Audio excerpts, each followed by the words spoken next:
السلام علیکم، بسم اللہ الرحمن الرحیم۔ آج میری ویڈیو کا عنوان ہے کہ بوڑھوں پر اللہ کا عذاب۔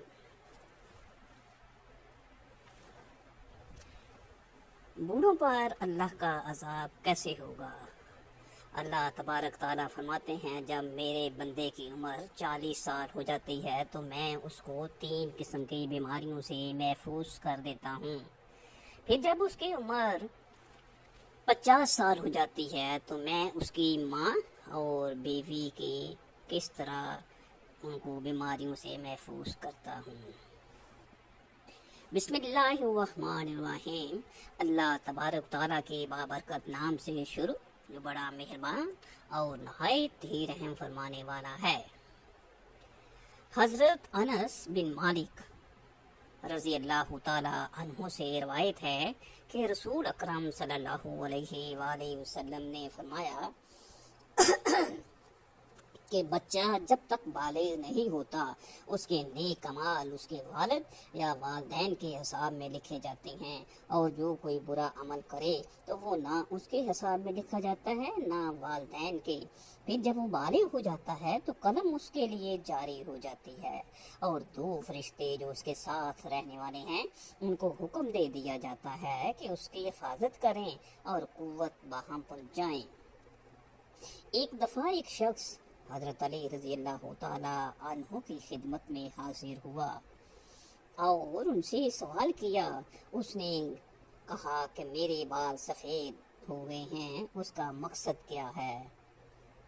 حضرت علی رضی اللہ تعالی عنہ نے فرمایا کہ جب حضرت آدم علیہ السلام زمین پر آئے اور وہ بوڑھے ہونے لگے اور ان کے بال بھی سفید ہونے لگے، اور جب پہلی مرتبہ حضرت آدم علیہ السلام نے اپنے بالوں کو سفید ہوتے دیکھا تو پریشان ہوئے اور اللہ تبارک تعالیٰ سے عرض کی، یا میرے پیارے اللہ، میرے بال سفید کیوں ہو رہے ہیں؟ تو اللہ تعالیٰ نے فرمایا، بالوں کا سفید ہونا بڑھاپے، بزرگی اور تجربات میں کثرت کی طرف اشارہ ہے، اور انسان کا بوڑھا ہونا انسان کو نفسیاتی خواہشات سے دور کر دیتا ہے، اور اس بات کو واضح کرتا ہے کہ اس شخص کے پاس زندگی کے تجربات ہیں جس سے مشورہ لے کر آپ اپنے فیصلوں کو بہتر بنا سکتے ہیں۔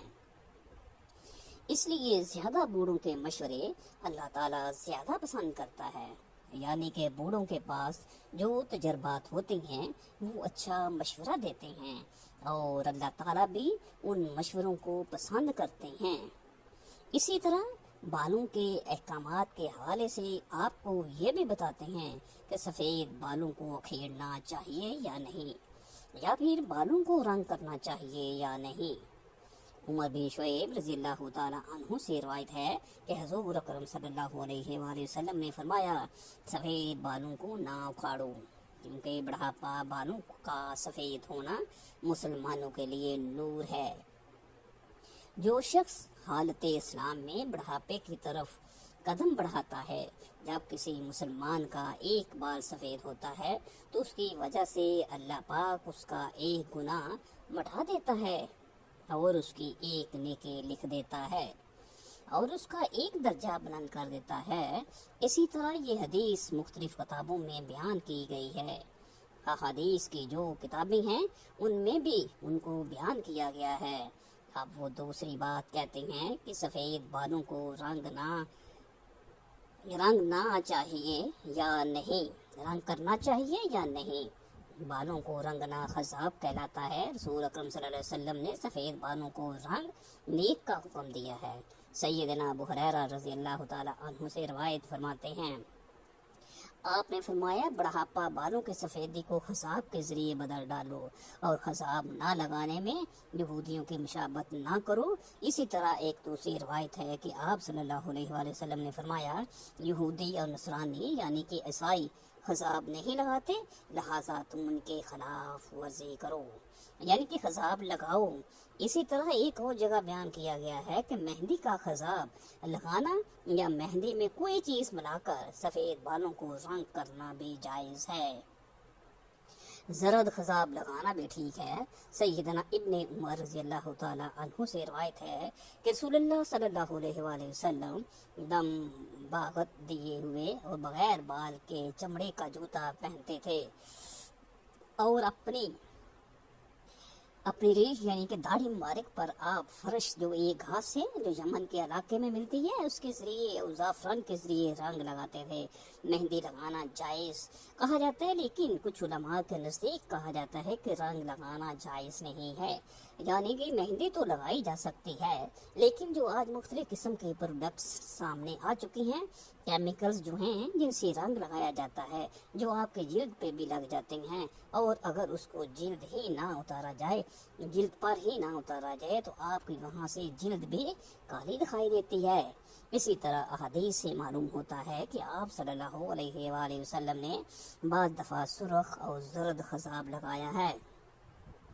احادیث میں حضور صلی اللہ علیہ وسلم کے بالوں کو رنگنے کا بھی ذکر ہے۔ اسی طرح سفید بالوں میں سیاہ خضاب لگانا جائز ہے یا نہیں، اس حوالے سے بھی آپ کو بتاتے ہیں۔ سیدنا جابر بن عبداللہ رضی اللہ تعالیٰ عنہ سے روایت ہے کہ دل سیدنا ابو بکر صدیق رضی اللہ تعالیٰ عنہ کے والد ابو قحافہ کو لایا گیا۔ ان کے سر اور داڑھی کے بال بالکل سفید تھے۔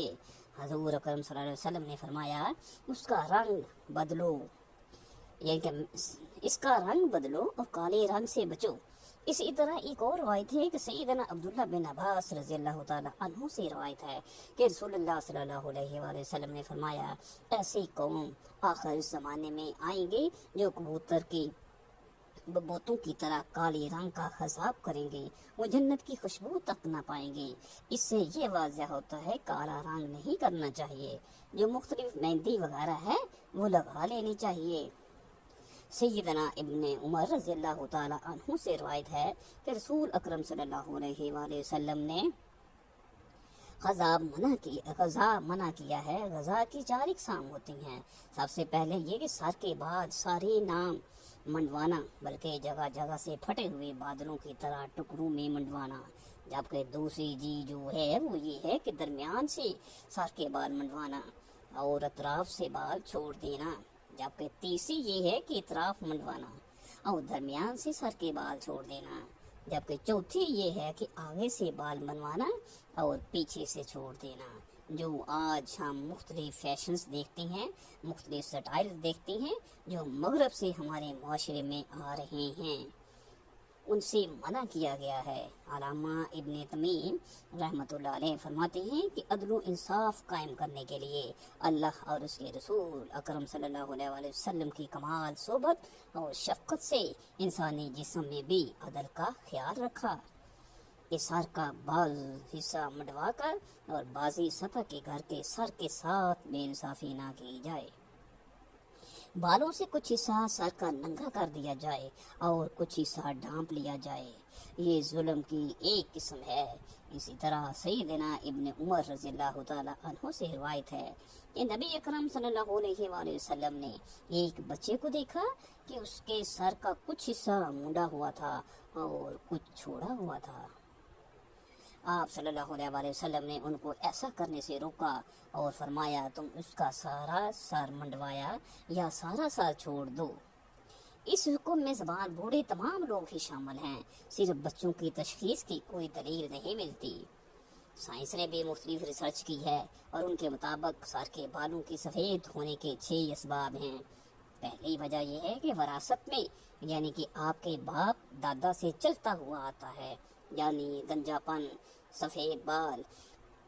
یا دوسری وجہ یہ ہے کہ ایٹو امیون امراض جو کہ ایک بیماری ہے اس کی وجہ سے بھی یہ ہوتا ہے۔ تیسری وجہ یہ ہے الودام، اور یعنی کہ گندگی کی وجہ سے بھی انسان کے جو بال ہیں وہ سفید ہوتے ہیں۔ چوتھی وجہ ذہنی تناؤ، یعنی کہ انسان جب زیادہ سوچتا ہے یا ڈپریسڈ ہوتا ہے، یعنی ذہنی تناؤ کا شکار ہوتے ہیں، اس کی وجہ سے بھی سر کے بال سفید ہو جاتے ہیں۔ پانچویں وجہ سگریٹ کے دھوئیں کی زد میں رہتا ہے، یعنی کہ آپ کے ارد گرد سگریٹ رہے، اس کا دھواں رہے، یا آپ خود بھی سگریٹ پیتے رہیں، اس کی وجہ سے بھی بال سفید ہوتے ہیں۔